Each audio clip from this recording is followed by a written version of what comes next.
మనిషి జీవితంతో జీవించాలి, తన జీవితంతో జీవించాలి.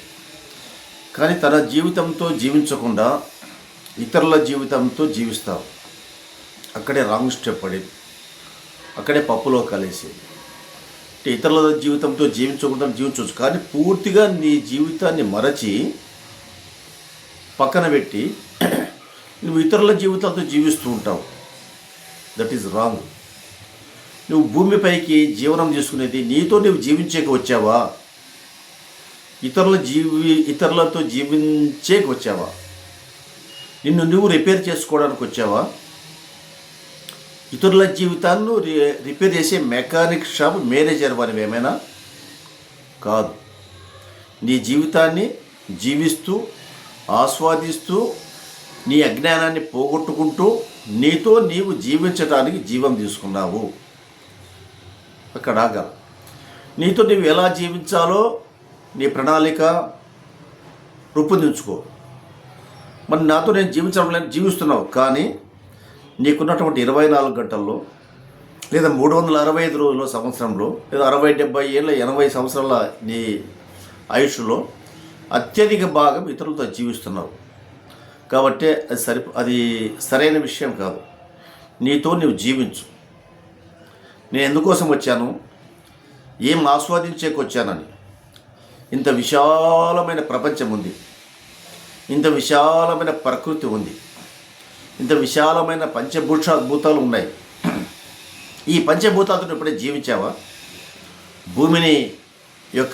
భూమిని ఆస్వాదించావా? భూమి, గాలి, నీరు, అగ్ని, ఆకాశము ఇవన్నీతో నువ్వు ఆస్వాదించావా? వాటితో కాలం గడిపావా?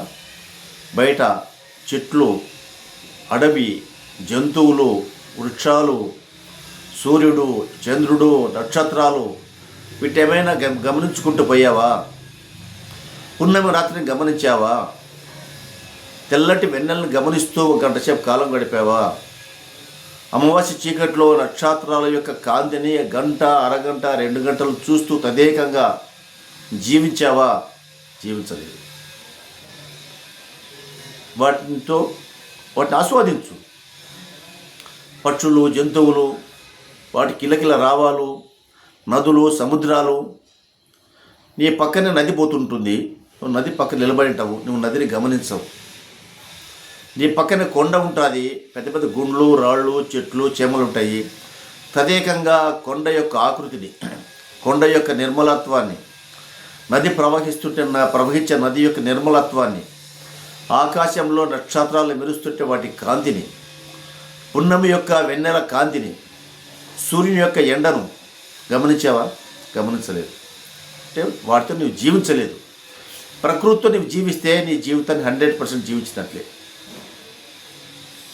వర్షం వస్తుంటుంది, వర్షం వస్తుంటే గమనించావా? వర్షం వస్తుందని ఉంటావు, పరిగెత్తాల్సింది, తడవకుండా బయటికి పోవాలా. కానీ వర్షం యొక్క ప్రత్యేకత దానితో కలిసి ఉండడం, దాన్ని గమనించడం. అందుకే నువ్వు గమనించేవానిలాగా ఉండు. నువ్వు గమనించేకొచ్చావు, వాటి ద్వారా జ్ఞానం నేర్చుకోవడానికి వచ్చావు. జ్ఞానం నేర్చుకోవాలా, నేర్చుకొని మనం పోవాలా. కానీ నువ్వు వాటితో జ్ఞానం నేర్చుకోవడం లేదే. ప్రతి క్షణము ప్రకృతి నీకు నేర్పించడానికి సిద్ధంగా ఉంది. ప్రతి క్షణం, అది గంట కాదు, నిమిషం, ప్రతి క్షణం. కానీ నువ్వు నేర్చుకోకుండా స్పీడ్గా ముందుకు వెళ్ళిపోతున్నావు. వాటిని ఆస్వాదించకుండా, వాటి ద్వారా జ్ఞానం తీసుకోకుండా ముందుకు వెళ్ళిపోతున్నావు. కానీ చెట్లు, చీమలు, జంతువులు, వృక్షాలన్నీ కూడా నీకు నేర్పించడానికి సిద్ధంగా ఉన్నాయి. వాటి ద్వారా నేర్చుకోవడానికి అపారమైన జ్ఞానం ఉంది. చెట్టు ఎంత నిర్మలంగా ఉంటుంది. మీరు అనొచ్చు, నేను కూడా చెట్టులాగా ఉండాలి, నేను చెట్టునా, రాయినా, కొండనా అనొచ్చు. కానీ వాటిని చేసుకోవాల్సిన నేర్చుకో. ఎంత ప్రేమతో ఉంటాయి, ఎన్ని ఫలాలు ఇస్తాయి. ఏం ఆశించకుండా ఫలం ఇస్తుంది కదా. ఏం ఆశించకుండా నీళ్లు నీకు త్రాయికి నీళ్ళు ఇస్తుంది కదా. ఏం ఆశించకుండా గాలి నీకు ముక్కులేకి అందిస్తుంది కదా. ఏం ఆశించకుండా సూర్యుడికి ఎండనిస్తున్నాడు కదా. ఏం ఆశించకుండా వెన్నెలకి ప్రశాంతమైన చల్లటి వెలుగునిస్తుంది కదా. ఇవన్నీ గమనించావా? ప్రకృతి ఎంత కరెక్ట్ ఉందో. ప్రకృతి ఎల్లవేళలా కరెక్ట్ ఉంది. కరెక్ట్ లేనివాడు మనమే. కాబట్టి నేర్చుకోవడానికి ఎల్లప్పుడూ సిద్ధంగా ఉండు. ఇవన్నీ నేర్చుకుంటే నీ జీవితంతో నువ్వు జీవించినట్లు లెక్క.